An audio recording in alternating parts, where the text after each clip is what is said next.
عرش الہی پر جاتے ہیں تو نبی پاک علیہ الصلوۃ والسلام نے ارشاد فرمایا وہاں پر جا کر اللہ ان سے پوچھتا ہے بھائی فرشتوں فَإِذَا وَجَدُوا قَوْمًا يَذْكُرُونَ اللَّهَ، تم نے زمین میں پائے ایسے لوگ جو مجھے یاد کرتے تھے؟ تو کہیں گے یا اللہ ہاں هُلُمُّ إِلَىٰ حَاجَتِكُمْ قَالَ فَيَحُفُّونَهُمْ بِأَجْنَحِهِمْ إِلَى السَّمَاءِ الدُّنْيَا، یا اللہ زمین پر تیرے کچھ بندے تھے جو تجھے یاد کرنے کے لیے بیٹھے ہوئے تھے، تیرا قرآن سننے کے لیے بیٹھے ہوئے تھے، تیری تسبیح و تحمید کرنے کے لیے بیٹھے ہوئے تھے۔ حضور نے ارشاد فرمایا قال فيسألوا ربهم وهو عالم بهم، اللہ ان سے پوچھتا ہے ہاں میرے بندے کیا کر رہے تھے؟ تو وہ کہیں گے یا اللہ تیری تسبیح یسبحونک ویکبرونک ویحمدونک ویمجدونک، یا اللہ تیری تسبیح تحمید تیرا ذکر و اذکار کر رہے تھے۔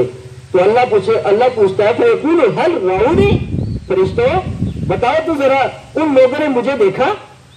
تو کہتے ہیں فرشتے فیقول لا واللہ ما رأوک، یا اللہ انہوں نے تجھے نہیں دیکھا، انہوں نے تجھے نہیں دیکھا۔ قال فیقول کیف لو رأونی، یا اللہ فرشتے کہتے ہیں کہ اللہ انہوں نے تجھے نہیں دیکھا لیکن تیرا ذکر کر رہے تھے، اللہ کی عبادت۔ دیکھو بتوں نے جو بت پرست ہیں انہوں نے ایسے خداؤں کی دعوت دی جن میں خدا سامنے موجود ہے۔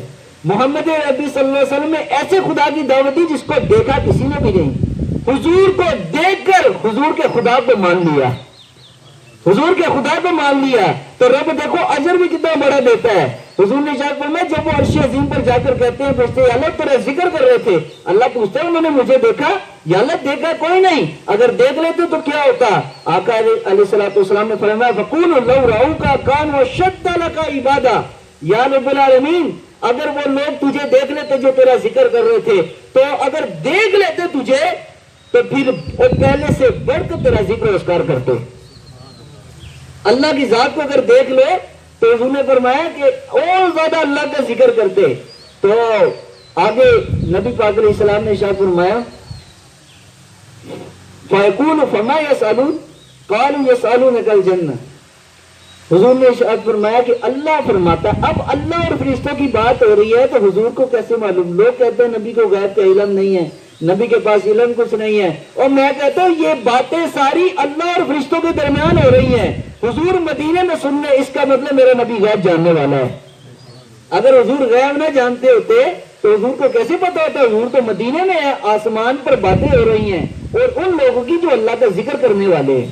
آقا کریم علیہ السلام نے ارشاد فرمایا کہ وہ اللہ تبارک تعالیٰ فرشتوں سے پوچھتا ہے فرشتوں وہ کیا مانگ رہے تھے ذکر کرنے والے لوگ؟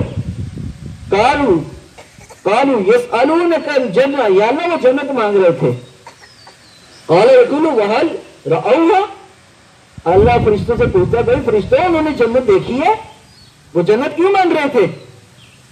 تو اللہ تعالیٰ فرماتا ہے، حضور نے ارشاد فرمایا کہ اللہ تبارک تعالیٰ نے جب یہ سوال پوچھا فرشتوں سے فَيَقُولُ لَا وَاللَّهِ رَبِّي وَلَوْ أَنَّهُمْ رَأَوْهَا كَانُوا أَشَدَّ عَلَيْهَا حِرْصًا، حضور علیہ السلام نے فرمایا کہ اللہ نے فرمایا کہ بھائی فرشتوں انہوں نے جنت دیکھی ہے؟ کہے گے نہیں یا اللہ جنت نہیں دیکھی، اگر دیکھ لیتے تو پہلے سے بڑھ کر اللہ تبارک تعالیٰ کی بندگی عبادت کرتے اور جنت کے اور زیادہ حریص بن جاتے، ایسی حسین و جمیل جنت۔ تو نبی پاک علیہ السلام بار کیا حدیث بہت لمبی ہے لیکن میں مختصر بات عرض کرتا ہوں۔ نبی پاک ارشاد فرماتے ہیں کہ جب وہ اللہ کے پاس گئے، اللہ نے یہ سارے سوالات اور بھی ہیں لیکن اس حدیث کا لب لباب یہ ہے، جب وہ فرشتوں نے یہ کہا یا اللہ انہوں نے نہ جنت دیکھی ہے نہ دوزخ دیکھی ہے، نہ تجھے دیکھا ہے نہ تیرے فرشتوں کو دیکھا ہے، بغیر دیکھے تجھ پر ایمان لائے، تجھ سے ڈرے اور تیری جنت کو طلب کیا، تیرا ذکر و اذکار کرتے رہے۔ اللہ فرماتے ہیں فرشتوں یہ یاد رکھو، اعلان کرتا ہوں میں تمہارے سامنے، جو میری یاد اپنے دل میں بسائے، مجھ سے ڈرے، مجھ سے توبہ کرے اور میری یاد اپنے دل میں پختہ کر لے، اللہ فرماتا ہے فرشتوں گواہ رہو میں نے ان کے سارے پچھلے گناہوں کو معاف فرما دیا۔ اور خالی گناہوں کو معاف نہیں، حضور نے فرمایا بلکہ ان کے گناہوں کو اللہ تعالیٰ نیکیوں میں بدل دیتا ہے۔ اب اس کا مطلب ہے کہ جو بندہ سب سے بڑا گناہ گار ہے، اگر جتنے اس کے گناہ زیادہ ہوں گے نا وہ محفل ذکر میں بیٹھے گا، اللہ کے ذکر کی برکت سے اس کے پچھلے گناہ نیکیوں میں بدل جائیں گے، یہ اجر ہے۔ دیکھو بتوں نے تو سامنے والے خداؤں کی دعوت دی، لوگوں نے دیکھ کر خداؤں کو ان کے مانا، لیکن حضور نے ایسے خدا کی دعوت دی جس کو دیکھا کسی نے بھی نہیں ہے، بغیر دیکھے اگر ایمان لائے گا تو انعام بھی اتنا بڑا ہے، اللہ تعالیٰ نے انعام بھی اتنا بڑا رکھا ہے۔ ایک صحابی رسول بارگاہ رسالت میں آئے، نو عرض کیا یا رسول اللہ صلی اللہ علیہ وسلم، محفل ذکر میں بیٹھنے والے تو فائدہ اٹھا کے لے گئے، لیکن ایک ایسا بندہ ہے جو ذکر کی غرض سے نہیں آیا، ویسے ہی چلتے چلتے وہ بیٹھ گیا، ایسے ہی بیٹھ گیا، نیت کوئی نہیں ہے، تو حضور اس کو بھی اجر ملے گا؟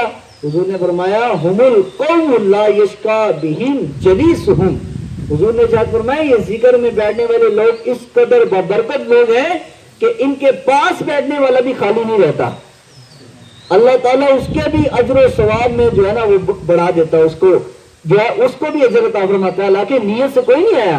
حالانکہ اسلام کا قاعدہ کلیہ یہ ہے کہ جب تک کوئی نیت نہ کرے تو ثواب نہیں ملتا، نماز کی نیت نہ ہو ثواب نہیں ہے۔ اسی طرح انسان جو ہے زکوٰۃ کی نیت نہ کرے، پیسے ویسے دے دے تو زکوٰۃ ادا نہیں ہوگی۔ اسی طرح اللہ تبارک تعالیٰ نے ذکر کا قانون الٹا رکھا ہے کہ ذکر کرنے والا بندہ صرف اللہ تعالیٰ کی رضا کی نیت سے چند لمحہ بیٹھ جائے تو اللہ تبارک تعالیٰ اس کے پچھلے سارے گناہ بھی معاف کرے گا اور اس کے گناہوں کو نیکیوں میں بدل دیتا ہے۔ ایک صحابی رسول حضور علیہ الصلوۃ والسلام سے پوچھے یا رسول اللہ مجھے لمبے چڑے مسئلے آتے نہیں ہیں، نہ میں سیکھ سکتا، بوڑھا آدمی ہوں، تو حضور مجھے کوئی ایک ایسا وظیفہ ارشاد فرمائے کہ جس سے میری بخشش ہو جائے، جس سے میری سارے بولیے بخشش ہو جائے۔ تو حضور علیہ الصلوۃ والسلام سے جب یہ سوال کیا اس صحابی نے تو حضور علیہ الصلوۃ والسلام نے ارشاد فرمایا کہ قال لا یزال لسانک رطبا من ذکر اللہ، حضور نے ارشاد فرمایا کہ تو ایک کام کر لے تو انشاءاللہ تیرا ہر کام خیر کے ساتھ ہوگا۔ عرض کیا یا رسول اللہ بتا دیجئے یہ نسخہ وہ ہے جو بارگاہ مصطفی سے ملا ہے، جو دربار مصطفیٰ سے ملا ہے۔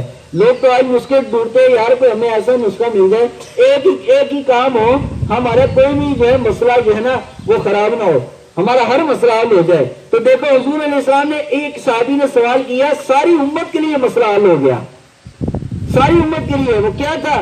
آقا نے ارشاد فرمایا حضور نے لا یزال لسانک رطبا من ذکر اللہ، حضور نے فرمایا بس زبان کو ایسے تر رکھ ذکر سے کہ ایک لمحہ بھی تیری زبان ذکر کے بغیر خالی نہ رہے، ذکر کے بغیر خالی نہ رہے۔ حضور نے فرمایا کہ تیرا ہر مسئلہ حل ہو جائے گا۔ یہ حضور علیہ الصلوۃ والسلام نے صحابی سے۔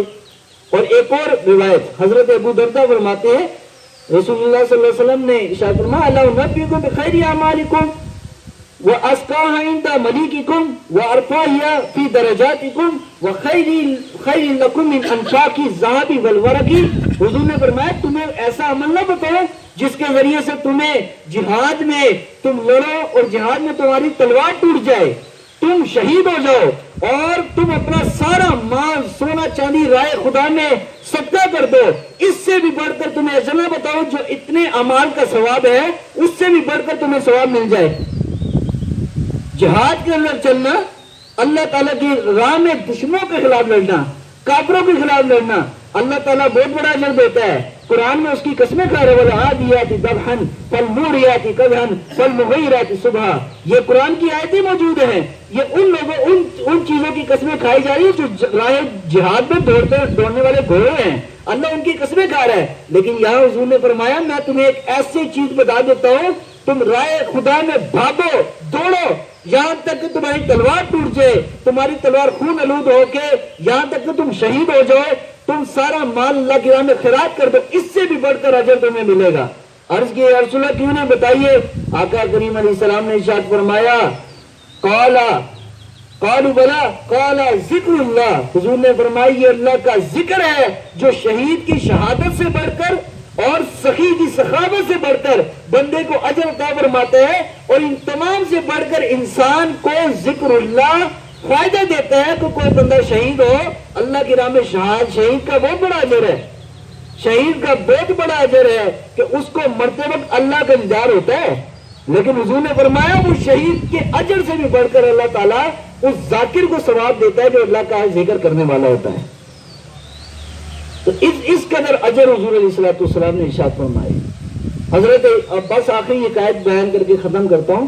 حضرت جنید بغدادی، دیکھو آج انسان کتنا غافل ہے، میں نے شروع میں جو بات کہی کہ اللہ تعالیٰ کا انسان جو ہے نا وہ ذکر سے غافل رہا ہے، لیکن اللہ تعالیٰ نے اس کا کھانا پینا کچھ بھی بند نہیں کیا۔ حضرت جنید بغدادی علیہ رحمہ کے پاس ایک کسی نے طوطا گفٹ کیا بند کر کے نا پنجرے کے اندر، تو اللہ کے ولی ہوتے ہیں، ان کی بڑی نظر ہوتی ہے۔ حضرت جنید بغدادی علیہ رحمہ نے اس سے پوچھا، اور یہ نبیوں کے جو وارث ہوتے ہیں نا ان کو نبیوں کے سینے کا علم ملا ہوتا ہے۔ حضور کا ہی خاصہ تھا کہ وہ سمجھتے ہیں بولیاں سب کی، وہی بھرتے ہیں جولیاں سب کی۔ یہ کسی شاعر نے جو کہا ہے یہ ایسے نہیں کہہ دیا، حضور کو اللہ تعالیٰ نے جانوروں کی زبان، پرندوں کی زبان، جو بھی در مستویٰ پہ آتا تھا حضور اس کا سوال سن لیا کرتے تھے۔ یہ حضور کا علم تھا، اور یہ ان کے حضور کے سینے کے برکت سے اولیاء کرام کو بھی ملا۔ حضرت جنید بغدادی کے سینے میں علم تھا، آپ نے اس طوطے سے پوچھا، ہاں بھائی بتاؤ طوطیا، تو تجھے کیسے کسی نے پکڑا، تو کیسے پنجرے میں بند ہو گیا، قیدی کیسے بن گیا؟ سنیے اس طوطے کی بات۔ جنید بغدادی علیہ الرحمہ نے فرمایا کہ یا جنید، یا شیخ، میں ایک دن اللہ کی یاد سے غافل رہا، ایک دن رب کی یاد سے غافل رہا، تو اللہ کی طرف سے مجھے یہ سزا ملی کہ میں قید کر دیا گیا، میں قید کر دیا۔ اور وہ طوطا حضرت جنید بغدادی کو فرماتا ہے کہ میں پریشان ہوں لوگوں پر، حیران ہوں لوگوں پر کہ جو پوری زندگی اللہ کی یاد سے غافل رہے، اللہ کو یاد نہ کیا، لیکن اللہ تعالیٰ نے کبھی ان کو قید نہیں کیا، کبھی ان کی روٹی بند نہیں کی، کبھی ان کا کھانا پینا، کبھی ان کے کپڑے، کبھی ان کے گھر نہیں چھینا ان سے۔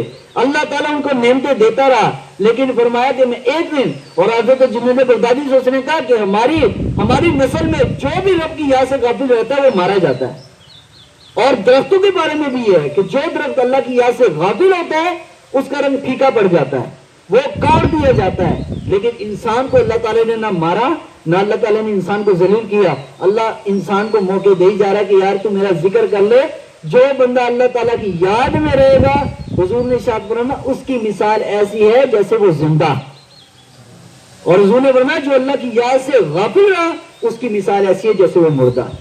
تو اللہ تعالیٰ اس ساری تقریر کا لب لباب یہی ہے دوستو کہ ہر وقت اپنی زبان کو اللہ کی ذکر سے تر رکھو، اپنے قلب کو اللہ کی ذکر میں مگن رکھو، اور اپنی آنکھوں کو، یہ پورے جسم کے مختلف ذکر ہیں۔ ہاتھوں کا ذکر یہ ہے کہ انسان ہاتھ پاؤں کو اللہ کے راہ پہ چلائے، اللہ کے لیے استعمال کرے، اپنی طاقت کو، اپنی جوانی کو۔ آنکھوں کا ذکر یہ ہے کہ آنکھوں سے اللہ تعالیٰ کے خوف سے آنسو بہائے۔ زبان کا ذکر ہے زبان کو اللہ کے ذکر میں جائے۔ کان کا ذکر یہ ہے کان سے ہمیشہ اچھی بات ہی سنیں، بری بات نہ سنیں۔ تو دعا ہے اللہ تعالیٰ مجھے بھی اللہ کی توفیق عطا فرمائے، ہم سب بھائیوں نے جو سنا ہم سب کو اللہ تعالیٰ کثرت ذکر کی توفیق نصیب فرمائے۔ وآخر دعوانا الحمدللہ رب العالمین، الحمدللہ رب العالمین، والصلاة والسلام علی خیر خلقہ محمد۔